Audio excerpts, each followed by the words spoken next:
猜蔡总统一定很懊恼，是吧？一个这么棒的这个黄美，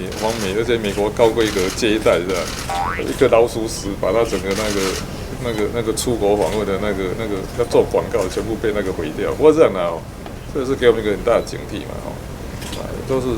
常常很多都是被小问题打垮的，所以这个是这样的，我们一样不要嘲笑别人。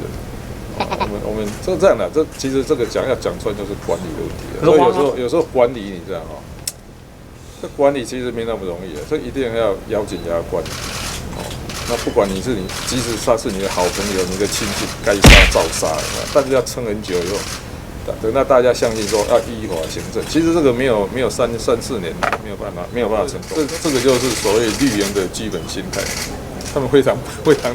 所以不过是这样的，我希望说有时候选举应当是正面的选举，而不是说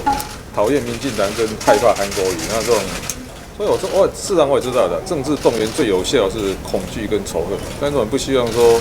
2020是一种恐惧跟仇恨的这种比赛，你知道吗？昨天那个下雨我就讲过嘛所以你看我就不敢嘲笑别人，就是这样，就是说。极端气候什么谁遇到谁倒，所以一开始我们在内部，你知道，我们台北市目前是这样，78mm 以下如果会淹的，那每小时下来降雨量78mm以下，如果会淹，那就是我们真的要检讨是不是清淤啊？有比对2次，今年跟去年重复的，我们昨天晚上就开始在做比对了。东门那个捷运站地下道，还有一个小巨蛋左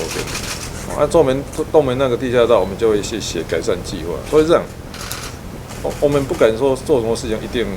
一次都对嘛，但是我的态度是这样，你要批评就批评，你批评转到我头去，我们就开始一个修改。我现在觉得是这样的，慢慢的建立一个新的心态，就是说把别人的批评当作我们改进的一个动力。